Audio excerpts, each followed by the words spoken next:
அதாவது பொதுவா அந்த ஒரு நாள் உணவு அப்படிங்கிறது ஃபங்க்ஷனல் ஃபுட்டா இருக்கணுங்கிறத அடிப்படை மந்திரமா வச்சுக்கோங்க.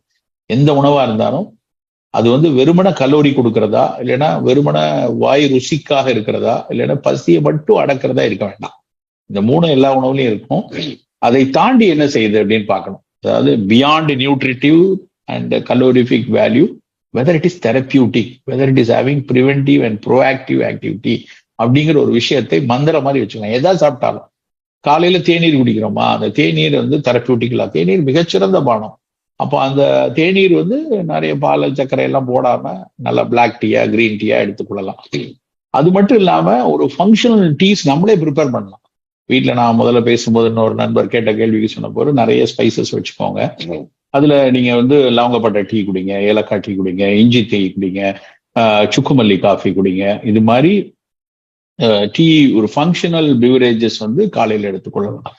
காலை உணவு அப்படிங்கிறது வந்து ரொம்ப இந்த இட்லி வடை தோசை பொங்கல் பூரின்லாம் சாப்பிட வேண்டாம். காலையில வந்து நல்ல ஒரு பழத்துண்டுகள், கொய்யாப்பழம், ஆப்பிள் துண்டு, அப்புறம் கொஞ்சம் ஃபிளேக்ஸ் சாப்பிடுவீங்கன்னா நல்ல நாட்டு அவல், நல்ல சோப்பரிசி அவல்லாம் இப்ப அங்கேயும் கிடைக்குது.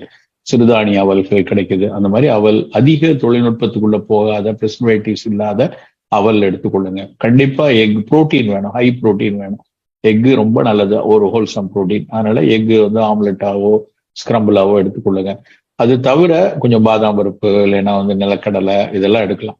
இதெல்லாம் கேட்ட உடனே சார் இதெல்லாம் பிஃபோர் ஃபுட்டா ஆஃப்டர் ஃபுட்டான்னு கேட்டாதீங்க. இதுதான் ஃபுட்டு அப்படி எடுத்துக்கோங்க. 11:30 மணிக்கு பசிக்கும். அப்போ ஒரு ஆப்பிளோ கொய்யாப்பழமோ இல்லைன்னா வந்து ஒரு அதோட சேர்த்து ஒரு கப் மோரோ டீயோ குடிக்கலாம். நாங்க இப்ப ரொம்ப வலியுறுத்துற ஒரு விஷயம் வந்து நீராகாரம். நீராகாரம் வந்து one of the best probiotic. இன்னைக்கு உலகம் முழுக்க ப்ரோபயோட்டிக்ஸ் வந்து ரொம்ப தேவைங்கிற. முன்னாடி ப்ரோபயோட்டிக்னா வெறும் ஜீரணத்துக்கு நினைச்சோம். இப்போ வந்து ப்ரோபயோட்டிக் வந்து நம்ம வயிற்றுக்குள்ள நமக்காக பணியாற்றி கொண்டிருக்கக்கூடிய மிகப்பெரிய சோல்ஜர்ஸ் வந்து அந்த நுண்ணுயிரிகள், அவையும் சேர்த்து நம்ம பாதுகாக்கணும். இன்னைக்கு நவீன அறிவியல் வந்து அவற்றை செகண்ட் ஜீனோம் அப்படிங்கிறாங்க. ஹியூமன் ஜீனோம் கண்டுபிடிச்சப்பறம் என் உடம்பு எடுத்தா என்னுடைய சிவராமனுடைய ஜீன் வந்து 47% தான். மீதி 43% வந்து வேற வேற உயிரினங்கள் உள்ள இருக்கு. அப்போ அவைகள் எல்லாம் சேர்ந்து என்னை சிந்திக்க வைக்கிறது, என்னை யோசிக்க வைக்கிறதுல இருந்து ஆரம்பிச்சு என் எதிர்பார்த்தல், என்னுடைய நோய்களை வராமல் தடுக்கிறதுக்கு வர வேலை, அப்படி பல விஷயத்துக்கு வேலை செஞ்சுட்டு இருக்கு. நம்ம we are hosting the bacterias. அவற்றை சீராக வைத்துக்கிறதுக்கு ப்ரோபயோட்டிக் வேணும். அந்த ப்ரோபயோட்டிக் ரொம்ப சாதாரண விஷயம் வந்து மோர், நீராகாரம். அதை வந்து காலை உணவுல இல்லைன்னா அந்த இளம் உணவுல எடுத்துக்கொள்ளுங்க. காலையில சாப்பிட்டா நீராகாரமா எடுக்கலாம், இன் பிட்வீன் சாப்பிட்டா மோர் எடுத்துக்கொள்ளலாம்.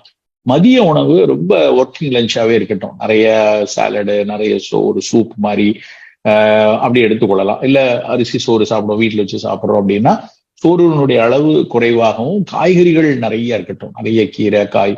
புலால் சாப்பிடும் போது மீன்களுக்கு முக்கியத்துவம் கொடுங்க. மட்டன் எடுத்துக்கொள்ளுங்க. ரொம்ப ப்ராசஸ்டு மீட்டா வேண்டாம், ஒரு ஆர்கானிக் மீட்டா நமக்கு கிடைக்குது. அதை செய்யறவும் வந்து நம்ம நார்மலா செய்யற மாதிரி இஞ்சி பூண்டு இதெல்லாம் சேர்த்து பண்ணி எடுக்கணுமே ஒழிய ரொம்ப ப்ராசஸ்டா ரெடி டு ஈட்டா வந்து தயவு செய்து வேண்டாம். அதை மதிய உணவு வைத்துக் கொள்ளுங்க. மாலை இரவு உணவு அப்படிங்கிறது நம்ம பணி முடித்து வந்த உடனே ஒரு 5:30-6 மணிக்கு வீட்டுக்கு வரோம்னா வந்த உடனே குளிச்சுட்டு முதல்ல சாப்பிட்றலாம். ஒருவேளை உடற்பயிற்சி காலையில செய்யாத ஆளா இருந்தா உடனே வந்துட்டு ஒரு முகத்தை கழுவிட்டு உடற்பயிற்சியை முடித்து விட்டு 6 மணி 6:30 மணிக்கு வந்து சாப்பாடை சாப்பிட்றணும். Dinner never after 7:30, 7:30.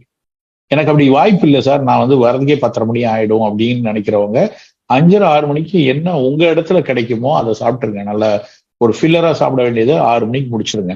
10 மணிக்கு வந்ததுக்கு அப்புறம் கொஞ்சம் பழங்கள், கொய்யாப்பழமோ ஆப்பிளோ ஏதோ ஒன்று எடுத்துட்டு படுத்துக்கொள்ளலாம் அவசியப்பட்டா. இரவு உணவு 5:30-6 மணிக்கு முடிக்கிறதுங்கிறது ரொம்ப ரொம்ப அவசியம். இது இந்த மாதிரி ஒரு இது ஒரு ஜெனரலைஸ்டு